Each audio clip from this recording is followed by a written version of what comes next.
Is that all you have to say? The deep, resonant voice made me flinch. I felt humiliated by my mother-in-law, unprotected by my husband, and even neglected by my daughter during this New Year's celebration. Just when I thought things couldn't get any worse, I felt like crying. My name is Tracy. I dropped out after middle school, started working right away, and got married in a shotgun wedding at 19. My parents are what you'd call gig workers. Unstable jobs mean unstable incomes. That's why I started working so young. I wanted to be independent and have my own cell phone. My husband Linus is 4 years older than me. We met at my workplace. I was captivated by his flashy appearance and wealth. We started dating and ended up in a shotgun marriage. I was 19, he was 23. The legal age in my state was 21, so both families were quite shaken, especially his grandfather, who was furious. He even hit my husband for getting involved with a minor. His grandfather is a strict, intimidating figure that everyone in the family fears. Because of his anger, our wedding was grand, and his family covered all the expenses. I was treated like a princess, treated with great care. That was the peak of my mother-in-law's kindness. 10 years into our marriage, she despises me. Her family runs their own business, founded by my grandfather-in-law, who's still the active CEO. He's a strong leader who's grown the company despite challenges. My mother-in-law manages the office as an executive. My husband works elsewhere now, but plans to take over the family business eventually. They have 70 employees and are apparently doing well. The life of such is wealthy. Their lifestyle is far more affluent than anything I've ever known. Every day, meals, clothing, New Year's celebrations, family gatherings, choosing a kindergarten for our daughter. Every time something comes up, the gap between me and my in-laws becomes painfully clear. I live a very ordinary life, but to my mother-in-law, I must seem poor. She's always frowning when she looks at me. At first, it was subtle digs, but now she openly dislikes me, calling me low class. I've been demoted from princess to servant. My husband initially tried to mediate between us, for the first few years at least. At some point, he started siding with his mother, because she gives him an allowance. She's essentially bought his loyalty. I give him a proper allowance from our household budget, $400 a month. I don't think it's a small amount, but he's chosen to side with her. I wonder how much she's giving him. Another depressing year-end is upon us. Since they run their own business, this is a busy time with client visits and year-end adjustments for employees.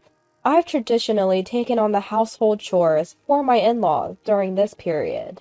I juggle this with my own work and household tasks.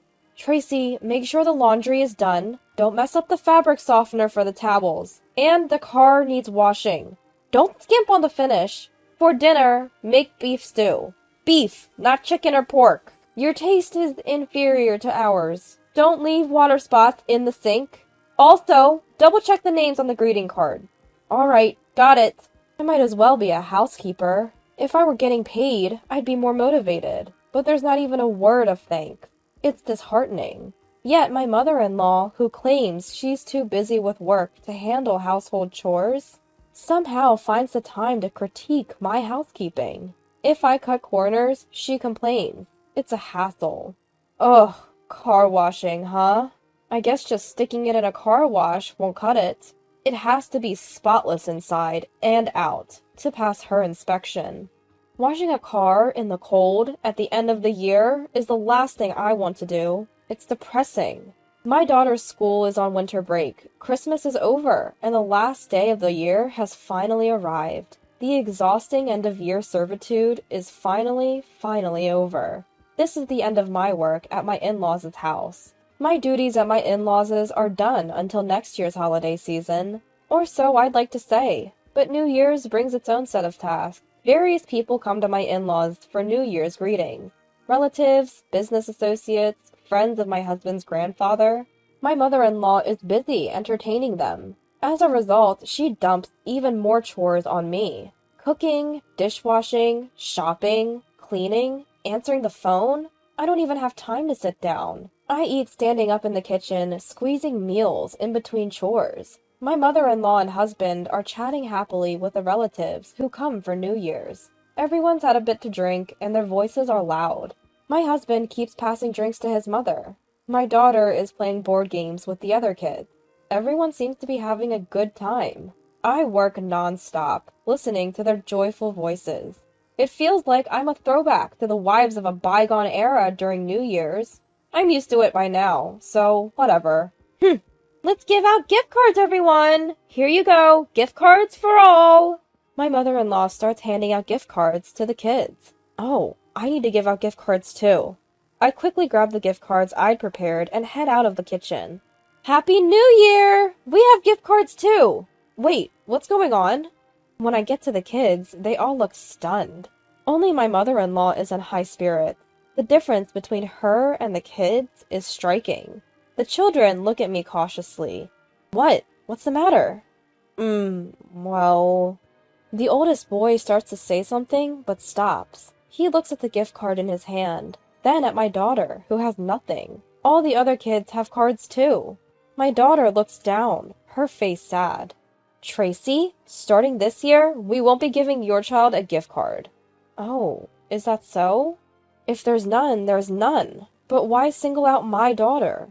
And to announce it like that in front of the other kids? That's just cruel.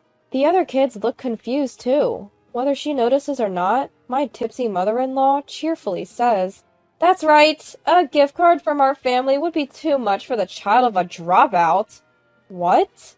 I'm stunned by her unexpected words. What? Because I'm a dropout, you'll give to the other kids, but not my daughter? You're discriminating against my daughter for that reason?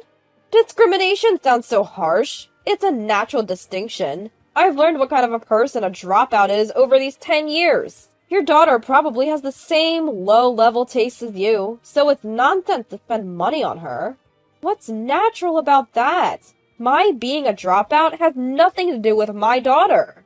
I lost my cool and yelled, forgetting all formalities. My mother-in-law's eyes widened at my lapse in decorum. Well, what's with that tone? Who cares about tone right now? No parent would stay quiet when their child is insulted.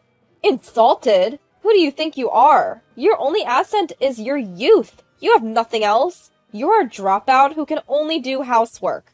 I'm an executive in a company, far more accomplished than you. That has nothing to do with our daughter. You said something terrible to her. Apologize. And you! Say something! Huh? Me? My husband was snacking on fruit on the sofa. His own wife and mother are arguing, and he's just chilling? Is he dense?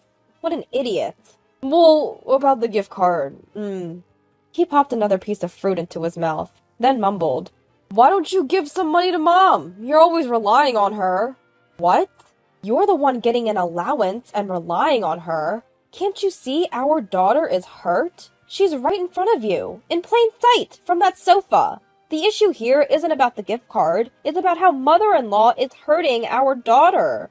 My son has a point. You should show respect to your in-laws, even if they're just that by marriage. Would you like to take the small amount gift card you're holding? My mother-in-law laughed haughtily. My husband was only interested in his fruit. This is the worst. What's with this mother-son duo? I've always been treated poorly, but this is a new low. Is it because they've been drinking? That's no excuse. You! You're despicable! I yelled at my husband. He frowned. Just then, "Is that all you have to say?" A deep, resonant voice made me flinch. It was grandfather-in-law, who had been silent until now. He was sitting deeply in the sofa, eyes closed, yet he exuded an overwhelming presence. I thought I had already hit rock bottom this New Year's, being ridiculed by my mother-in-law, unsupported by my husband, and neglected by my daughter. Could something else happen? I felt like crying, but I couldn't back down. No, there's more! Yes, I'm a dropout. Yes, I don't have an education, but I work hard. Saying I can only do housework because I'm a dropout is a prejudice, and it has nothing to do with my daughter. When I talked back to grandfather-in-law, my husband looked shocked. Like, are you insane for talking back to scary grandfather-in-law? My mother-in-law was smirking. She must be imagining me getting put in my place by grandfather-in-law. All right, I understand, Tracy. I get your point. Grandfather-in-law slowly stood up and clenched his fist. I braced myself, closed my eyes, and looked down. Ouch! The one who screamed was my husband. Grandfather-in-law had swung his fist down onto my husband's head. My husband was disoriented by the sudden pain. I was stunned. So was my mother-in-law. Grandfather-in-law looked furious. You big idiot! What are you doing sitting on the sofa? Huh? While your wife and daughter are being insulted, you do nothing? Explain yourself. Well, it's true that Tracy is a dropout. If you're going to say that, then I'm a dropout too. I know, but you know I'm a dropout, yet you still belittle people for it? Grandfather-in-law's voice, filled with anger, made my husband's eyes widen. He might have known about grandfather-in-law's educational background, but clearly didn't think it was important. Grandfather-in-law then turned to my mother-in-law. I dropped out of middle school and went straight to work. I saved money and started a company. If what you say is true, then I'm also a useless person who can only do housework. Don't think you can insult me and get away with it. Grandfather-in-law is a man who returns favors and holds grudges. He built his company with that indomitable spirit, and now he's angry, feeling insulted. My mother-in-law started to stammer her defense. No, it's different. I didn't mean to insult you, Dad. I was just saying that Tracy is a dropout. As she said dropout again, grandfather-in-law's face grew even more menacing. Don't think I'll let you forget the struggles I've been through. Do you know how hard it was to be looked down upon by competitors and clients just because I'm a dropout? Yes, I know, but... My mother-in-law was taken aback. Grandfather-in-law was erupting like a volcano. His explosive anger was terrifying. Since you're my dropout daughter, you must also have a poor sense of judgment. Probably why your husband left you. Truly pitiful. Dad, we're not talking about that now. I thought you would have learned your lesson after the first painful experience. Have you forgotten how much you had to pay your ex-husband in emotional damages? You haven't changed. Pathetic. My mother-in-law had a past where her spouse left her, which happened when my husband was in high school. She considers her divorce a stain on her life and gets upset when it's mentioned. I never asked for details. But from grandfather-in-law's tone, it seemed her personality was the issue. I saw relatives who had come for New Year's greetings quietly leaving. What an unfortunate start to the year for them. Spending money on you, who never learns from her mistakes, is nonsense. Once the New Year's holiday is over, you'll be removed from your executive position. You'll switch to part-time. What? My mother-in-law let out a voice of despair. But she couldn't defy grandfather-in-law, who held absolute power in this house. Linus, you're always relying on Mom, right? Yeah? Then you should be the one giving her money. You're the one most taken care of. What? You said it yourself earlier. Was that a lie? Faced with grandfather-in-law's piercing gaze, my husband frantically pulled his wallet from his back pocket. A high-end, beautiful wallet, bought with the allowance from his mother. In his haste, the wallet dove into a glass of liquor on the side table, getting soaked. My wallet was soaked. He pulled out damp bills and handed them to my mother-in-law, who pinched the wet money between her fingers. Mother-in-law picked up the liquor-soaked bill with his fingers. Now, you're next. Grandfather-in-law's eyes locked onto my mother-in-law. He looked like a lion eyeing its prey. You're also taken care of by me. You have something to give, don't you? Yes. My mother-in-law ran to her bag and pulled out her wallet. In her haste, the wallet slipped from her hands and fell to the floor. Here's a rerun of my husband's behavior. I took the money he gave me and handed it over to grandfather-in-law. Thank you for always being so kind to us. Mother-in-law snatched the money and grandfather-in-law handed it to my daughter. Frozen by the adult confrontation, my daughter looked up at grandfather-in-law with fear.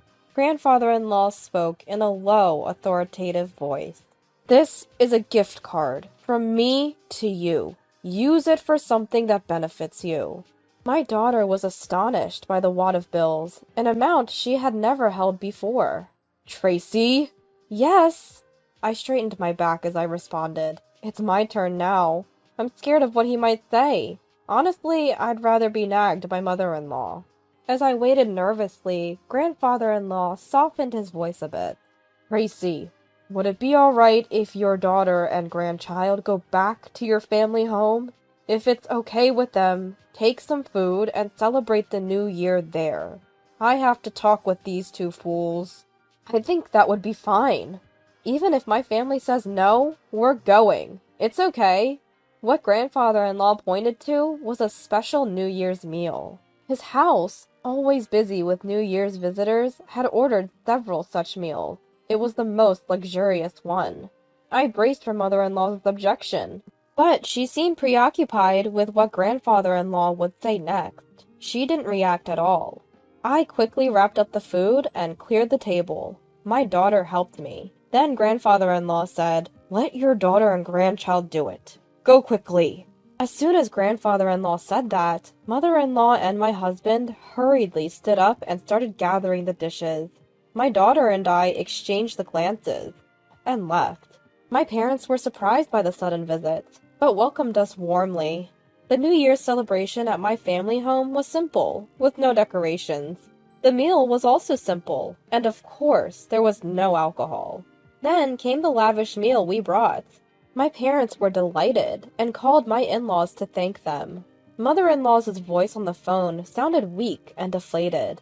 My daughter and I stayed for 2 nights and returned home. For the first time since getting married, we had a relaxed New Year's celebration and felt happy. When we got home, a lot had happened. First, my husband and mother-in-law had been severely scolded by grandfather-in-law and had become meek. They stopped complaining and making snide remarks. My husband also stopped siding with mother-in-law. Furthermore, my husband had lost his path to eventually taking over as president from grandfather-in-law. Grandfather-in-law had nominated a successor from among the employees. The person chosen had contributed to the company for many years and was trustworthy. He was well-versed in the business and had the employees' trust. Honestly, I think the company is safer in his hands than in my husband's. As promised, mother-in-law was removed from her executive position and fired before the New Year's break ended. She was rehired as a part-time employee at grandfather-in-law's company. The administrative tasks mother-in-law had been handling were delegated to someone else. That person turned out to be more efficient and accurate than mother-in-law. Between the new president and the smooth transition of mother-in-law's duties, I'm truly impressed by grandfather-in-law's talent in human resources. He's a strong leader, no doubt about it. Mother-in-law's income took a nosedive after she lost her executive position. As a result, my husband no longer receives an allowance from her. The employees who used to flatter mother-in-law for being the boss's daughter have also changed their tune. They're keeping their distance, not wanting to incur the boss's wrath. Mother-in-law has lost the platform where she used to strut around. Now she's working quietly, humbled. My daughter has become more critical of my husband. He didn't defend her when mother-in-law said terrible things, and that's the reason. It's his own fault. After being told by mother-in-law that all I could do was housework, I made up my mind. I started attending a correspondence high school. I used to do housework while my daughter did her homework. But since that incident, my husband has been more proactive about doing chores, freeing up some time for me. I've been using that time to study. My daughter smiles when she sees me studying. She started helping with the housework voluntarily and shares more about her school life. I realized something during this New Year's confrontation with mother-in-law. I had given up on myself, thinking I was just a dropout. Well, it's time to shake off that mindset. Aim for valedictorian. I can do it.